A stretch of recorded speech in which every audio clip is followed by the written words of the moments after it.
Cinnamaldehyde and methylcinnamaldehyde are naturally occurring organic compounds. Part A. Methylcinnamaldehyde is an E-stereoisomer. Explain this statement in terms of the Can-Ingold-Prelog CIP rules. So E-stereoisomerism is when the highest priority groups are on opposite sides of the carbon-carbon double bond. So looking at methylcinnamaldehyde, we have the highest priority groups of C6H5 and CHO. And these are on opposite sides of the carbon-carbon double bond. So to get the 2 marks, you get your first mark for naming the highest priority groups as C6H5 and CHO, and your second mark for saying that they're on opposite sides of the double bond. Part B. A student plans to carry out some chemical tests on both cinnamaldehyde and methylcinnamaldehyde. Part 1. Suggest a suitable test to confirm that both compounds contain an unsaturated carbon chain. Your answer should include the reagents and observations. So what this question means is that an unsaturated carbon chain is this double bond here. We're trying to identify that both compounds have a carbon-carbon double bond. So the test for a double bond is you have bromine, so we can say this is Br2 or bromine, and the positive result that if you have a carbon-carbon double bond is it's going to go colourless. So this is what we need to write to get the mark for this question. Part 2. Describe a chemical test to confirm that both compounds contain an aldehyde functional group. Your answer should include the reagents and observations. So this question is asking about the aldehyde functional group, which is this CHO in both compounds.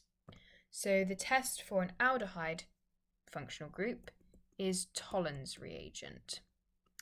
And if there is an aldehyde present, you're going to produce what's called a silver mirror or a silver precipitate. So this is often one where you get to keep the test tube sometimes because the silver coats the test tube when you test for an aldehyde in the labs. To get the mark for this question, you need to say Tollen's or Tollen's reagent, and it produces a silver mirror. Part 3. Describe a chemical test to confirm that cinnamaldehyde and methylcinnamaldehyde contain a carbonyl group. How could the products of this test be used to distinguish between the two compounds? Your answer should not include spectroscopy. So, first bit of this question is asking us for the chemical test of a carbonyl group. So the chemical test for a carbonyl group is 2,4-DNP, and the positive result is that it's going to produce a orange precipitate. So we can say a PPT, that's a precipitate. So in the next part of this question, we're asked about how we distinguish between the two compounds, and we can't use spectroscopy. So what we can do instead is take what's called a melting point. So there's melting point tests you can do, and then you can compare this to a known value in order to distinguish between the two compounds. So, and compare to a known value. So this is a great alternative to spectroscopy, and it's really quick because the machine will heat up quite rapidly to the temperature you set it to, and then you can slowly increase it from then on, and you can very accurately determine the melting point of your crystals. And this is something you can do instead of spectroscopy. So to get the 3 marks for this question, you get 1 mark for the chemical test for a carbonyl group, and then you get 1 mark for saying take a melting point, and 1 mark for saying compare to known values. Part C. The flowchart below shows some reactions starting with cinnamaldehyde. Draw the structures of the missing organic compounds in the boxes and add the missing reagents on the dotted line. So the secret to answering these questions well is that you know your reaction map. So this can be found on the exam board's website, and you can print it off and just draw it out lots of times so that you really get it in your head. So if we start with the product in the top right, we've got excess hydrogen and a nickel catalyst. So what this is going to do is it's going to reduce the carbon-carbon double bond, and it's going to reduce the nitrile group here, and it's going to form an amine. So if we draw out our new product, we're still going to have this phenyl group.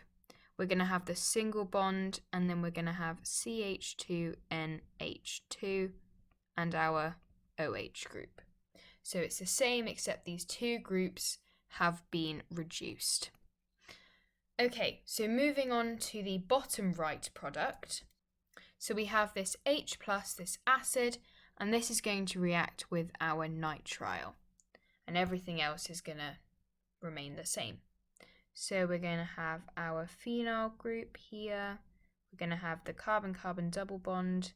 And then we're going to have a carboxylic acid instead of this nitrile. And then everything else is the same. So this is your product in the bottom right. Now let's look at our last product we have to draw. So NaBH4, this is a reducing agent, and it's going to reduce our aldehyde functional group. So everything's going to stay the same, except our aldehyde is going to turn into an alcohol. So here, keeping it all the same, except we have an OH. And then finally, thinking about the reagents to turn succinimide into this other product, well, we need to react it with NaCN and H+. So this is going to convert your aldehyde into your hydroxynitrile, which is the product on the right. To get the 5 marks for this question, you get a mark for the bottom left product being correct, a mark for the bottom right product being correct, a mark for the correct reagents, and then 2 marks for the top right product being correct. Part D. Methyl cinnamaldehyde reacts with iodine monochloride, ICl, by electrophilic addition. The reaction produces a mixture containing 2 different organic products. The electronegativity values of chlorine and iodine are given in the table below. Outline the mechanism using the curly arrow model for the formation of one of the organic products and explain which of the 2 possible organic products is more likely to be formed.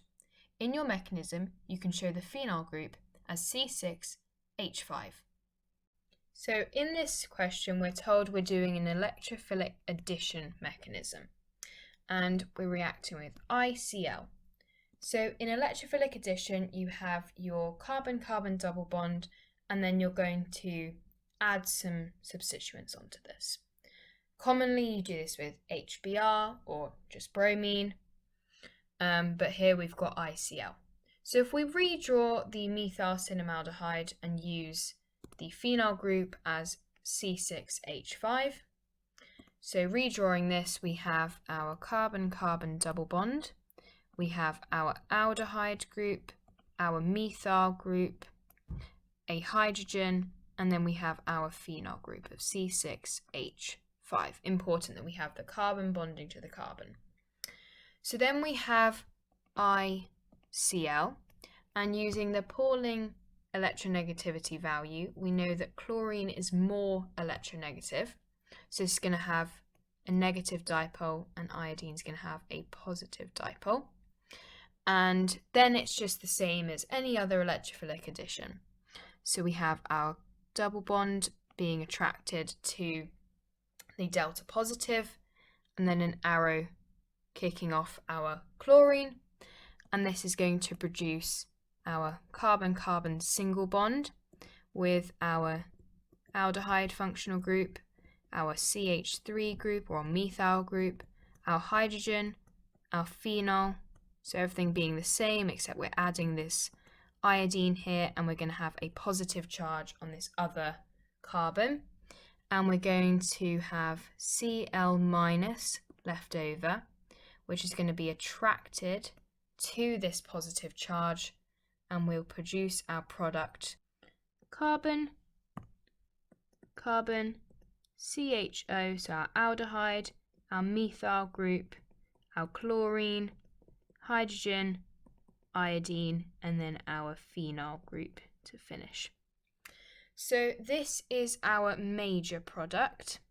So the question does say that we only need to show the formation of one organic product. So this is the major, and then if you had the iodine go on to the other carbon, you would produce the minor product. So this would be CCCHO, CH3, I, Cl, H, C6H5. And this is because you've produced a secondary carbocation intermediate rather than the tertiary carbocation intermediate that you have in the mechanism which we've drawn here. So this is our minor product. Either mechanism will get you the marks for this question, so it doesn't matter if you do minor or major, as long as the mechanism is correct. So here I've just written a little explanation, most stable carbocation intermediate. So that's what I said about having the tertiary carbocation intermediate in this mechanism that we've drawn. So to get the 6 marks for this question, it's a level response question, so there aren't set marking points, but you need to have an outline of the mechanism for the formation of either product, which is mostly correct, and the major and minor products are identified with a correct explanation for which product is the most or least likely to be formed. So here we've said why it's the most likely to be formed, because it's the most stable carbocation intermediate.